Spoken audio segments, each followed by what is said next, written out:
कि महाराज परीक्षित मृत्यु की सूचना सुन करके गंगा के पावन तट पर गुरुवर के चरणों में आसीन हो गए और गुरुदेव से पूछा है, हे गुरुदेव महाराज, अतः प्रक्षामि संसिद्धिं योगिनां परमं गुरुं। गुरुदेव, आप गुरुओं में भी परम गुरु हैं। पुरुषस्य यत् कार्यं म्रियमाणस्य सर्वथा यत् श्रोतव्यम् अथो जाप्यं यत् कर्तव्यं नृभिः प्रभो स्मर्तव्यं भजनीयं वा ब्रूहि यद्वा विपर्ययम्। हे मेरे भक्तजनों, यह महाराज परीक्षित का प्रश्न केवल परीक्षित का ही प्रश्न नहीं है, अपितु सारे संसार के मानव मात्र का यह प्रश्न है कि हम मृत्यु से कैसे बचेंगे। सभी को बताया जाता है कि आप मरोगे, आप मरोगे, आप, लेकिन सब सद्गुरु के चरण की ओर नहीं भागते। कहाँ भागते हैं? तो हॉस्पिटल की ओर भागते हैं। मेरी प्रार्थना है रमेश बाबू, मृत्यु से बचाने की जगह हॉस्पिटल नहीं है। हॉस्पिटल बीमारी से बचा सकता है, लेकिन मृत्यु से बचना है तो सद्गुरु के चरणों की ओर भागा करिए। अस्पताल बीमारी ठीक कर सकता है, लेकिन मृत्यु के भय का निदान नहीं कर सकता। बोलो, नहीं कर सकता। मृत्यु एक ऐसी चीज है जिसका अनुभव नहीं है आपको, लेकिन परेशान कर रही है। कभी कांटा ना चुभा हो, आपको तो चुभा होगा किसी न किसी रूप में, नहीं तो इंजेक्शन कभी लगा होगा, तो आपको अनुभव है कि जब कांटा चुभता है तो कैसा दर्द होता है। कहना यह है कि जिस चीज का अनुभव नहीं होता उसका भय होना नहीं चाहिए। लेकिन मृत्यु का अनुभव नहीं है, क्योंकि आप अभी तो मरे, बोलो भाई, नहीं हो। और जो लोग चले गए उन्हें प्रणाम है, लेकिन वो बताने के लिए उपस्थित नहीं है। और लेकिन यह भय सारे संसार को सता रहा है। राजन, तुमने बड़ा सुंदर प्रश्न पूछा है। वरीयानेषु ते प्रश्नः कृतो लोकहितं नृप आत्मवित्सम्मतः पुंसां श्रोतव्यादिषु यः परः तस्मात् भारत सर्वात्मा भगवान ईश्वरो हरिः श्रोतव्यः कीर्तितव्यश्च स्मर्तव्याच्छता भयम्। एतावान् सांख्ययोगाभ्यां स्वधर्म परिनिष्ठया जन्मलाभः परः पुंसाम् अन्ते नारायण स्मृतिः। हे राजेंद्र परीक्षित, तुम पांडव वंश के गौरव हो। तुम्हारे पिता, तुम्हारे दादा, तुम्हारे परदादा इस धरती के रत्न के रूप में प्रगटे हैं। और इसलिए अनेक राजा यहाँ पैदा हुए और मर गए, लेकिन किसी के मन में ऐसा प्रश्न पैदा ही नहीं हुआ।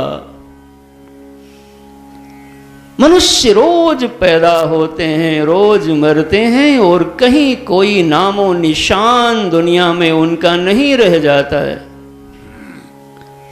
लेकिन धन्य हो राजेंद्र, तुमने ऐसा प्रश्न किया है। मैं बताता हूं, दरअसल ये जो मृत्यु का भय है, यह मृत्यु का भय नहीं है। कल मैंने मोह को बताया था, आज इस मृत्यु के भय को समझो। यह अज्ञान और मोह का पैदा किया गया एक बहुत बड़ा दोष है, भय। देखो मैं तुमको बताता हूं, ये जो मृत्यु का भय है वो मृत्यु का भय नहीं है। तो मानो परीक्षित जी ने कहा, गुरुदेव फिर भय किसका लगता है, क्योंकि सारी दुनिया उसी से तो परेशान घूम रही है। तो कहा मैं बताता हूं। अच्छा, मान लिया ऐसी मृत्यु में सुविधा हो जाए कि जब हम मरें तो हमारी पत्नी, हमारा मोबाइल, हमारा घर सब हमारे साथ चला जाए, जैसे सर्विस क्लास में ट्रांसफर होता है। तो आप कोई कष्ट तब भी होगा भाई, अरे बोलो तो नहीं होगा ना, यहां से वहां चले जाओगे। तो ये सब जाता नहीं है, हम अकेले जाते हैं। बल्कि उसके बाद कभी कभी इससे बढ़िया भी मिला करता है। एक सज्जन बहुत वृद्ध हो गए, तो बड़े सत्संगी थे। तो एक बार एक स्वामी जी से मुलाकात हुई, स्वामी जी को प्रणाम किया। तो स्वामी जी ने कहा, वाह भाई वाह, आप खूब सुंदर जीवन जिए और लंबी आयु हो। तो कहा, नहीं महाराज, मैं तो वैसे ही 90 वर्ष का पूरा हो चुका हूँ और अब ये ढांचा काम का नहीं रह गया है। तो अगर मैं 10 साल पहले ही निपट गया होता तो इस समय 10 वर्ष का युवा छोरा बन करके मैं घूम रहा होता। देखो सोचने का तरीका है। इस मृत्यु का भय नहीं है, फिर भय किस बात का है, तो उसको आपको जल्दी से दिखाता हूं। देखो अभी अभी यहां पे अचानक एक चींटी आ जाए और चींटी आप पे चढ़ने लगे काटने के लिए, तो आप चींटी को, चींटा को हटाओगे कि नहीं हटाओगे? थोड़ा बोलते रहिए, हटाओगे ना? क्यों हटाओगे? देखो, तो आप धीरे से हटाओगे, क्योंकि जानते हो यदि काट भी लेगा तो बहुत नुकसान नहीं होगा, भागोगे नहीं, ठीक है ना? लेकिन उसी समय एक बिच्छू आ जाए रेंगता हुआ, अब आपकी क्या हाल होगा? अब आप वैसे ही बिच्छू को हटाओगे जैसे चींटी हटा रहे थे, कि कुछ स्पीड बढ़ेगी? बढ़ जाएगी ना। अब तीसरी स्टेज पे आता हूं। मान लिया हमारे बाबा शिव जी के सब गण आ जाएं, नागराज आ जाएं, तो महाराज आप आश्रम से बाहर भाग जाओगे। बोलो भक्त और भगवान की जय। इन 3 बातों को याद रखो और इनमें हम चिंतन देखते हैं। चींटी से आपको भय कम हुआ, बिच्छू से और अधिक हुआ, और सर्प से सर्वाधिक हुआ। क्यों ऐसा हुआ? देखो आप, क्योंकि चींटी से भय की मात्रा कम है, क्योंकि चींटी से नुकसान की मात्रा कम दिख रही है। पकड़ में आई बातें?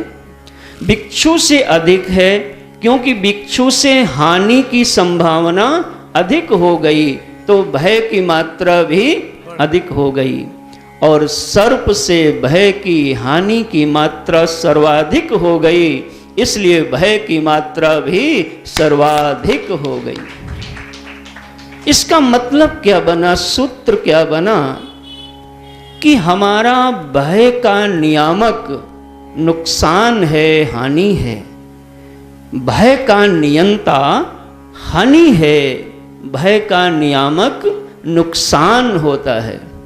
अगर नुकसान कम तो भय कम, सूत्र बन गया। अगर नुकसान कम तो भय कम, नुकसान अधिक तो भय, और नुकसान सर्वाधिक तो भय। आप सब बड़े धीमे धीमे बोल रहे हो। हे मेरे नाथ, मृत्यु का अनुभव नहीं है, इसलिए वहाँ जो तुम्हें भय लग रहा है वो मृत्यु का नहीं है, बल्कि जो तुमने गठरी मठरी चटाई स्कूटर गाड़ी साड़ी इकट्ठा किया है उसके छूटने का है। ए राजा परीक्षित, जीवन मौत का खेल है पगले, क्या रोना क्या धोना। जीवन मौत का खेल है पगले, क्या रोना क्या धोना। जितनी राम ने भर दी चाभी, उतना चले खिलौना। जितनी राम ने भर दी चाभी, उतना चले खिलौना। जीवन मृत्यु का खेल है पगले, क्या रोना क्या धोना। जितनी राम ने भर दी चाभी, उतना चले खिलौना। बोलो राम राम राम, बोलो राम राम राम। बोलो राम राम राम, बोलो राम राम राम। ऋषि मुनि क्या योगी ज्ञानी, और क्या पीर पैगंबर, और क्या पीर पैगंबर। ऋषि मुनि क्या योगी ज्ञानी, और क्या पीर पैगंबर, और क्या पीर पैगंबर। खाली हाथ यहाँ से लौटे दारा और सिकंदर। दारा और अशोक जी, सिकंदर। खाली हाथ यहाँ से लौटे दारा और सिकंदर। दारा और सिकंदर। साथ किसी के नहीं गया है, साथ किसी के नहीं गया है। ये चांदी ये सोना, जितनी राम ने भर दी चाबी, उतना चले खिलौना। जितनी राम ने भर दी चाबी, उतना चले खिलौना। बोलो राम राम राम, बोलो राम राम राम, बोलो राम राम राम, बोलो राम राम राम। जिस दिन टूटेंगी तेरी ये श्वासों की जंजीरें, श्वासों की जंजीरें।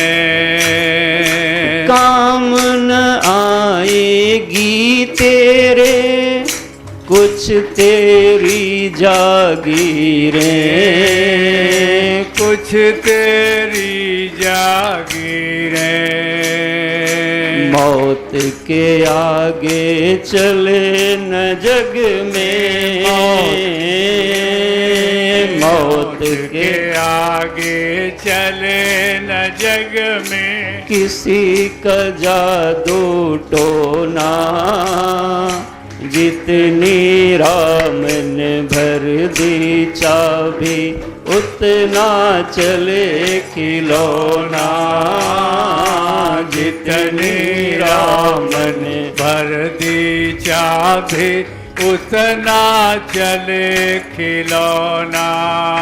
बोलो राम राम राम, बोलो श्याम श्याम श्याम, बोलो राम राम राम, बोलो श्याम श्याम श्याम, बोलो राम राम राम, बोलो श्याम श्याम श्याम, बोलो राम राम राम, बोलो श्याम श्याम श्याम। ए राजेंद्र परीक्षित, कोई डरने की बात नहीं। यह भय हम आरोप मृत्यु पे लगाते हैं, लेकिन दरअसल यह भय नुकसान का है, हानि का है। परीक्षित, हानि तभी होती है जब लाभ हुआ हो। तुमने लाभ की अनुभूति की है तो हानि उठाना ही पड़ेगा, पाया है तो खोना पड़ेगा। अगर किसी तरीके से यह बोध हो जाए कि मैंने कुछ पाया ही नहीं है, तो खोने का भय खत्म हो जाएगा। राजन, आओ बैठो, मैं तुमको बताता हूं।